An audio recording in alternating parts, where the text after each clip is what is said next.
Que as bênçãos do Mestre Jesus nos envolvam neste momento, que nos reunimos em nome dele. E ele já nos prometeu todas as vezes que nos reunimos em seu nome, ele junto de nós estaria. Então, como mais um Evangelho, a gente está precisando sempre trazer o Evangelho com a música, para que ela fale mais aos nossos sentimentos, para que ela fale direto nas cordas do nosso coração.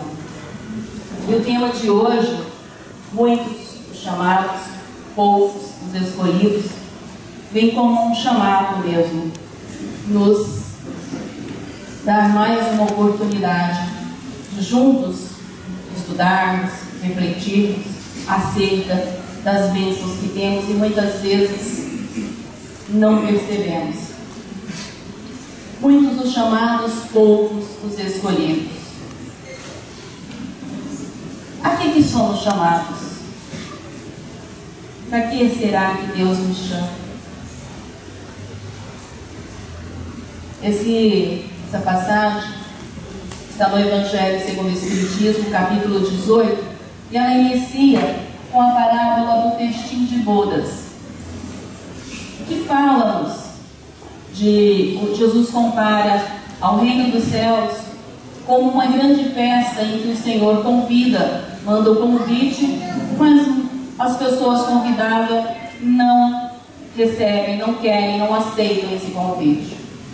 Então ele manda novamente o convite e muitos desses convidados, além de não aceitarem, ainda fazem barbaridades com os que levaram o convite, repudiando e até mesmo matando.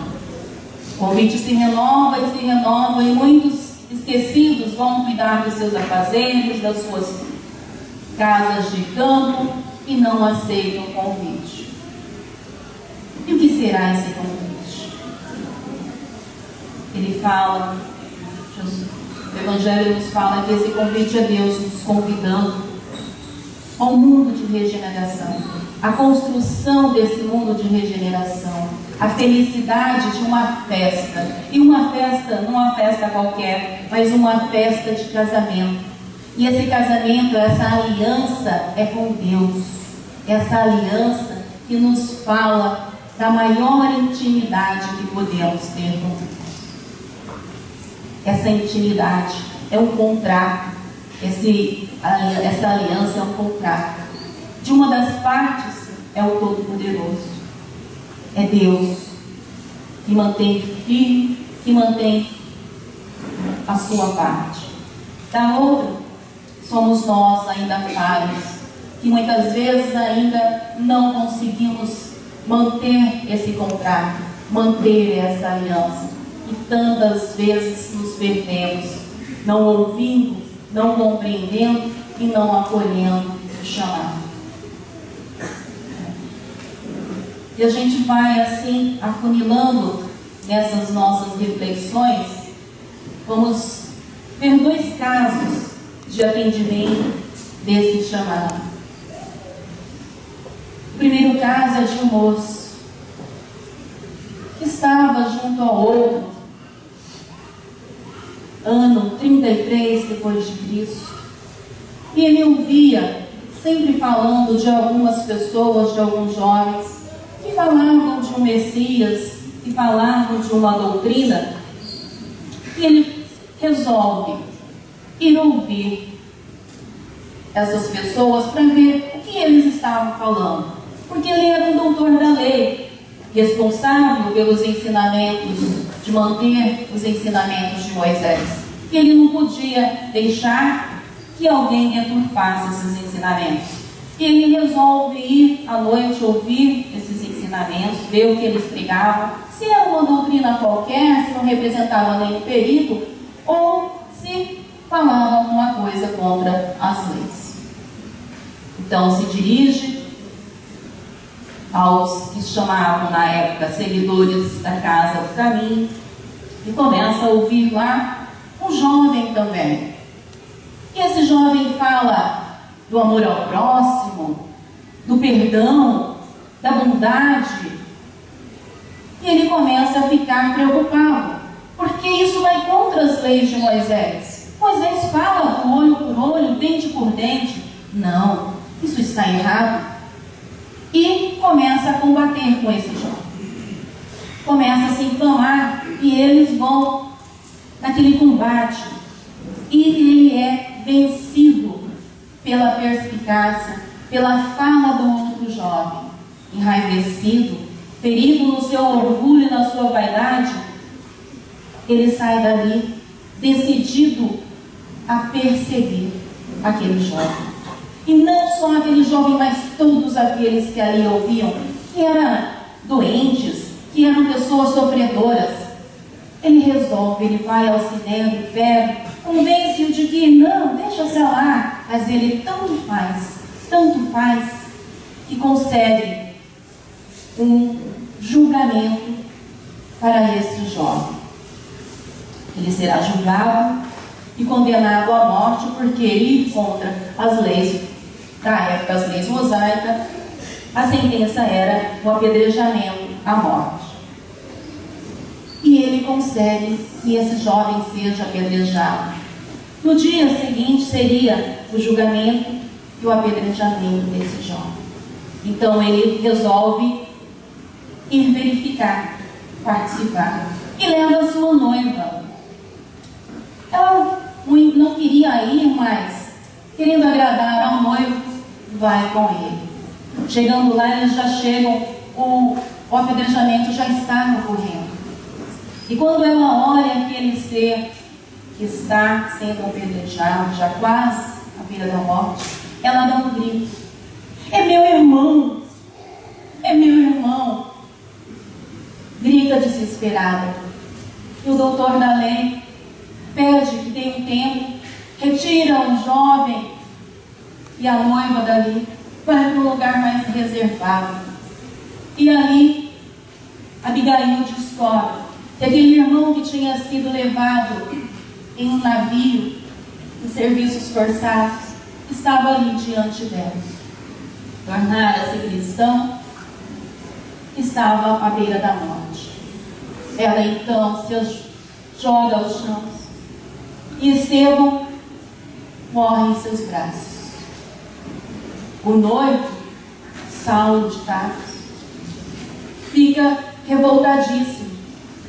Como a sua noiva, irmã de um ser nessas condições, leva-a para casa, termina o noivado e se torna revoltado com aquele Cristo que parece persegui-lo. Então, ele mais persegue os cristãos. Passado o tempo, ele não aguenta, porque ele amava muito aquela noiva e resolve procurá-la. Quem sabe ela resolve voltar à lucidez.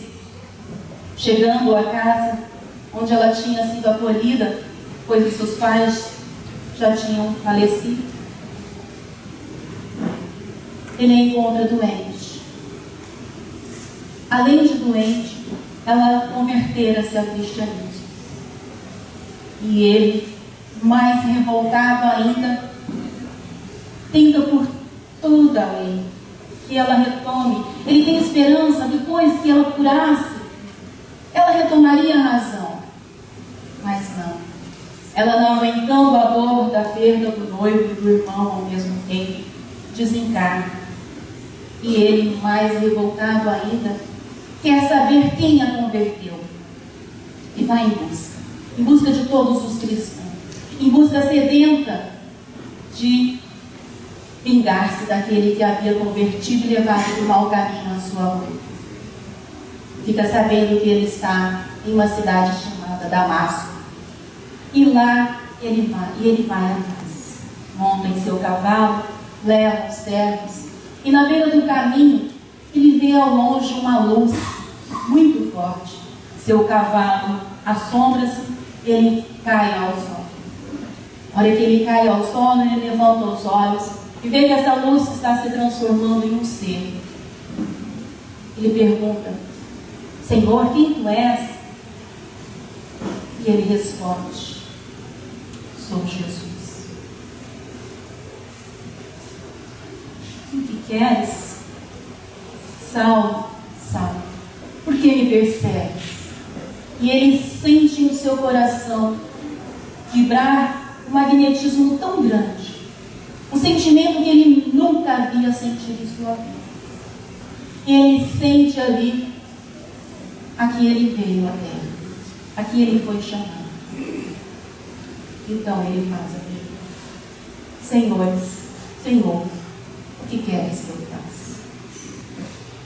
Jesus então diz para ele entrar em Damasco e procurar aquele que ele estava perseguindo, Gamaliel. E então ele seria instruído no que fazer. E Saulo faz isso, faz o tempo, aprende com Gamaliel sobre a doutrina cristã, resolve passar 3 anos no deserto com alimentação frugal e aprendendo. E na profissão de tecelão, aprendendo a trabalhar-se e a trabalhar para Cristo. Então se torna Paulo de Tarso, o baluarte, a pedra fundamental, o exemplo de renovação de um cristão. E ele não ficou nem um tempo se perguntando ou se amargurando o que fui que eu fiz. Mas ao encontrar-se com Cristo, ele faz uma pergunta: Senhor, o que queres que eu faça? E se põe a fazer. Muitos de nós estamos na nossa estrada de Damasco, porque já fomos chamados. Cada um a seu tempo. Uns já estão indo ainda, perseguindo, sem saber o porquê de que realmente perseguem, ignorantes da verdade. Outros de nós caídos, outros de nós tentando ver a luz, outros tantos já respondendo e querendo fazer a vontade de Deus. E o que faremos com isso? E, como é um evangelho musical, vamos à música? O faz escolhido.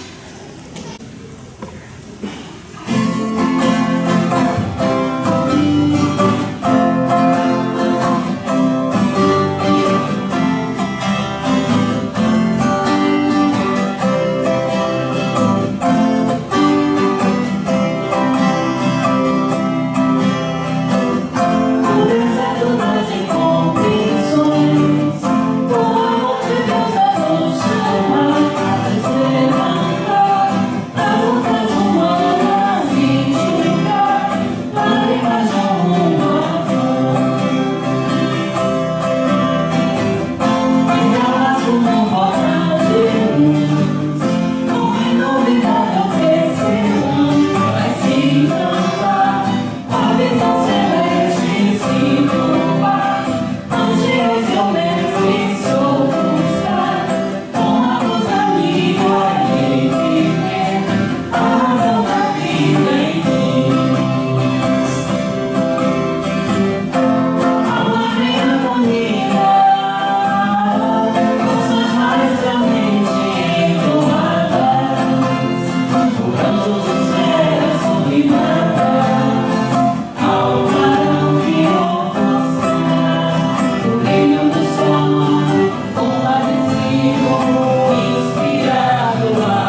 pergunta de hoje é: a que vieste?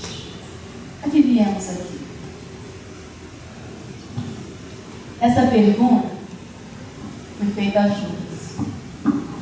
Judas, querendo agir da sua própria maneira, achando que Jesus estava sendo muito brando, que desse jeito não conseguiria implantar o reino de Deus na terra, sem se juntar a quem tinha poder, sem se juntar àqueles que poderiam realmente fazer a grande modificação, só falando do amor.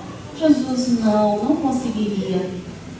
E, apesar de passar para a história como alguém que vendeu Jesus por 30 moedas, na realidade ele quis fazer a grande revolução à sua maneira.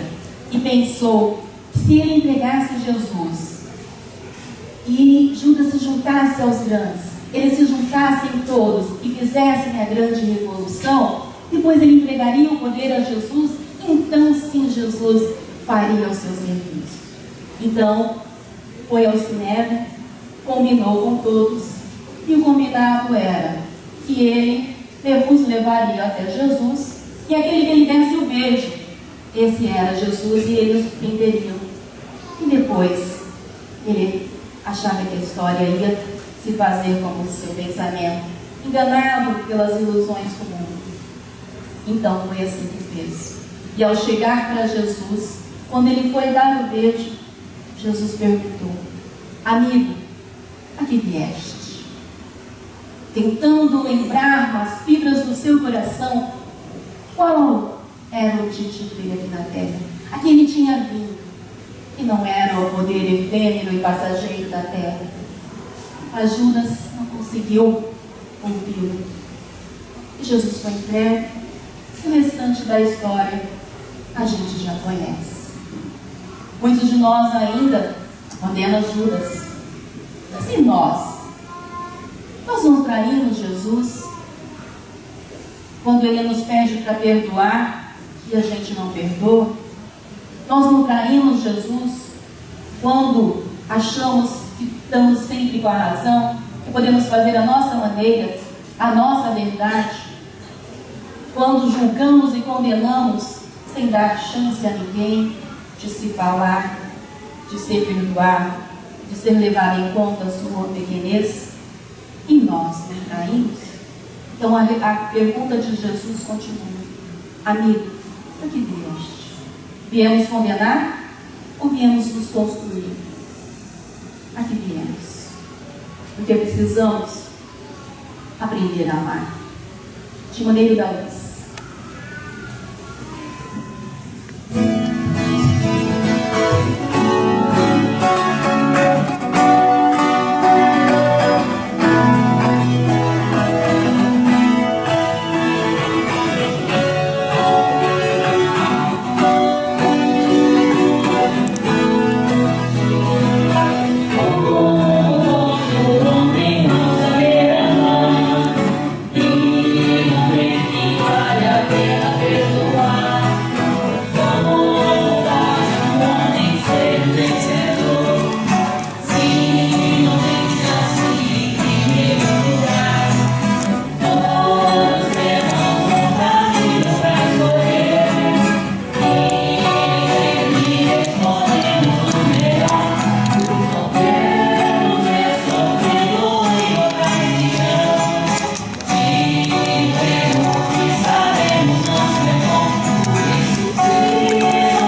compete fazer?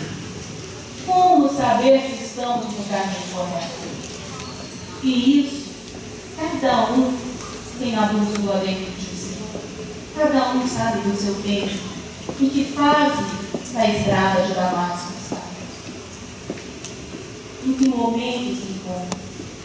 E sente se deixar falar a voz do coração aqui dele. Para isso, a gente precisa ir fazer uma grande viagem para dentro de nós, no autoconhecimento, nos conhecermos, para encontrarmos em nós a luz, a verdade, plantada na nossa consciência de Deus, autoconhecimento.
Para a gente se amar, a gente precisa se conhecer.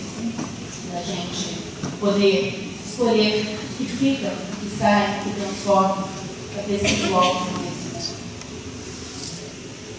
O amor, acima de tudo. Pois Deus nos ama como somos, porque sabe como seremos. Ainda no Evangelho, segundo o Espiritismo, no capítulo 18, item 4. É feita a pergunta, alguém tendo feito essa pergunta, Senhor, haverá um que se salve? Ele respondeu, fazer esforços para entrar pela porta estreita, porque eu vos asseguro que vários procurarão por ela entrar e não poderão. Item 5. A porta da perdição é larga, porque as más paixões são numerosas, e o caminho do mal é frequentado pela maioria. E ainda o periférico. A da salvação é estreita, porque o homem que quer transpô-la deve fazer grandes esforços sobre si mesmo para vencer as suas más tendências. E poucos a isso se resiliam. É o complemento da máxima a muitos chamados e poucos escolhidos. A gente não se encara, a gente foge da gente. A gente não está querendo se olhar, não está querendo vencer, porque a partir do momento que a gente se olha, a gente vai ter que vencer as más tendências, porque todos as temos. A gente vai ter que vencer, tirar o que não está bom. Dizem que esse século é o século que mais luz tem sobre a Terra. E é por isso que a gente enxerga melhor, tanto o bem quanto o não tão bom. É por isso que a gente enxerga em nós, ou não, ou vê só no outro, mas que está dentro de nós, as nossas teias de aranha, os nossos entulhos, os nossos vícios. É preciso enfrentar tudo isso, autoconhecer, para fazer a transformação. Só você adentrando no quarto bagunçado e sujo, disposto a limpar, é que você vai fazer a faxina. Se você tranca a porta e sai, a sujeira continua lá. Vamos fazer a faxina em nós, encarando, sem autopunição, sem medo, com aceitação, mas com transformação e fazendo o esforço, o grande esforço de domar essas nossas sentenças. E a gente veio aqui da terra para isso. A gente precisa das reencarnações para isso. Procurando.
Nós planejamos estar aqui, nós planejamos nos encontrar, no trabalho com Jesus.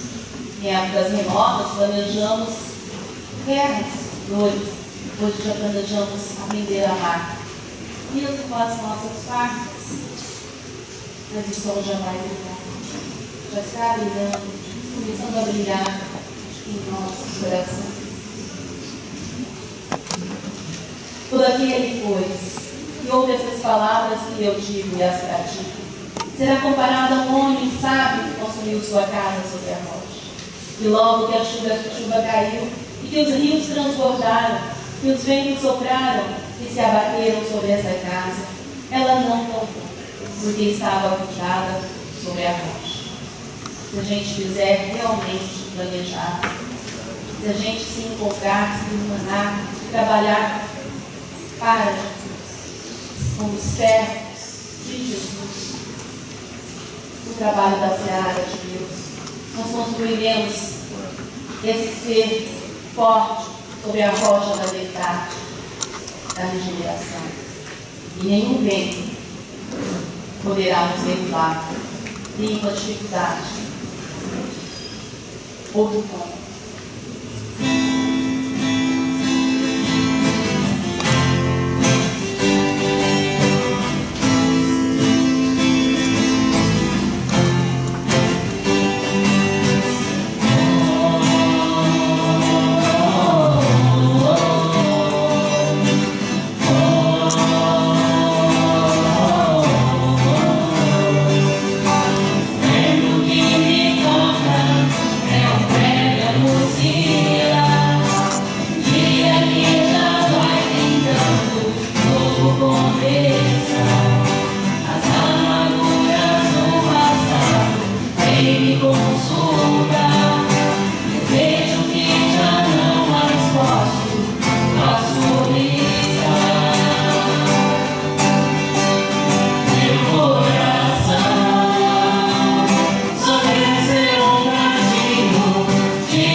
Precisamos olhar para frente, tocar o caminho, abrir, pois, os vossos ouvidos e os vossos corações, Deus.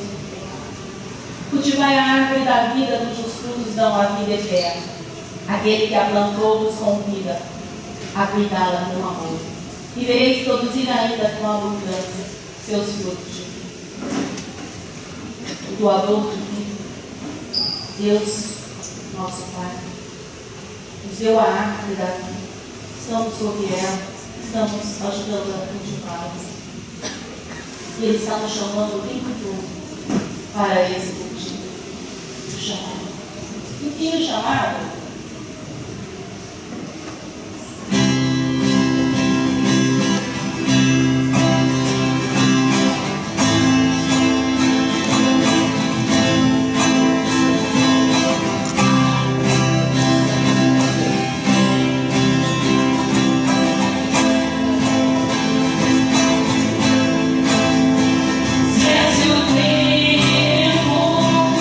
Preocupado em quem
todos nós, todos, ao longo dos milênios, o tempo todo estamos sendo chamados. Todos fomos chamados.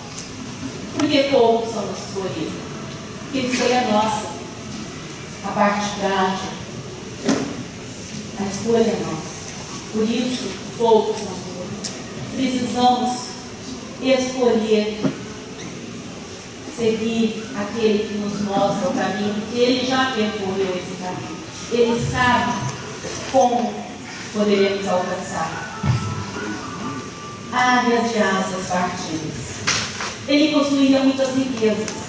Tinha as arcas abarrotadas de ouro e gemas preciosas. A juventude lhe sorria e os amigos sempre se faziam presentes nos banquetes. Habituara-se a dormir em seu leito de ébano e marfim. Dormir e sonhar. Em seus sonhos, misturava-se a realidade das tantas vitórias que lhe enriqueciam os dias. Em um desejo de paz que ainda não fruta, ele amava as corridas de vidas e quadrilhas. Recentemente comprara cavalos árabes fogosos, e os escravos o haviam mestrado durante dias. Tudo apontava para a vitória nas próximas corridas do porto de Cesareia. Mas os momentos de tristeza se faziam constantes. A felicidade não era total. Faltava algo. Ao mesmo tempo, ele temia perder a felicidade que desfrutava. Por isso, ouvindo falar daquele homem singular que andava pelas estradas da Galileia, o procurou. Ó mestre, que bem devo praticar para alcançar a vida eterna? Desejava saber. Como desejava. A resposta veio sonora e clara. Por que me chamas bom? Bom somente o Pai o é. A tua pergunta respondo. Cumpre os mandamentos, isto é, não adulterarás, não matarás, não furtarás, não dirás falso testemunho, honrarás teu pai e tua mãe. Tudo isso tenho observado em minha mocidade. No entanto, sinto que não me basta. Surdas e inquietações me atormentam. Labaredas de ansiedade me consome. Falta-me algo. Então, propõe-lhe a luz. Vende tudo quanto tens, reparte-o entre os pobres. Vem e segue. A ordem, a meiguice daquele olhar, ecoava em seu espírito. Ele era uma águia que desejava alcançar as alturas. E o Rabi lhe dizia como utilizar as asas para voar mais alto. Pela mente do brilhante jovem passaram as cenas das glórias que conquistaria. Os amigos confiavam nele, tantos esperavam a sua vitória, que Israel seria honrada com seu triunfo. Sim, ele podia renunciar aos bens de família, mas ao tesouro da juventude, as riquezas da vaidade aprendida, os caprichos sustentáveis. Seria necessário renunciar a tudo? A águia desejava voar, mas as asas estavam partidas. Recorda-se o jovem que os amigos o esperavam na cidade para um banquete previamente agendado. No estremecimento se ergue. Não posso. Murmura. Não posso agora. Perdoa-me. E afastou-se a passos largos, subindo a encosta na curva do caminho. Ele se deteve, olhou para trás, vacilou ainda uma vez mais. A figura do mestre se desenha na paisagem, aos raios do luar. A luz parece chamá-lo uma vez mais. Indecisa, a alma do moço parece pêndulo oscilante. A águia ainda tenta alçar o voo. Peso do mundo retém o solo. Ele se decide. Com passos rápidos, quase a correr, desaparece na noite. Os evangelistas, Mateus, Marcos e Lucas, narram o episódio e dizem como o jovem se retirou triste e pesaroso. Nem poderia ser diferente. Fora-lhe dada a oportunidade de se precipitar no oceano do amor, e ele preferira as areias do consumo. O divino amigo nos chama, diariamente, para a conquista do reino de paz. Alguns ainda somos como o osso rico. Deixamos para mais tarde, presos que ainda estamos a muitas questões de vaidades pessoais. É bom analisar o que vale mais, a alegria efêmera do mundo for a felicidade perene que tanto anelamos. Depois é só optar, é só fazer a escolha. Depende de nós. E como um hino que chamamos todos agora a cantar conosco, depositamos, espero conosco, as nossas dores, clamamos a Jesus, nos ajude a fazer a minha oração. Aos pés.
Vamos seguir, porque Ele é a verdade é, e ninguém pode ir ao Pai senão Jesus. Já abriu os caminhos, já nos mostra o caminho.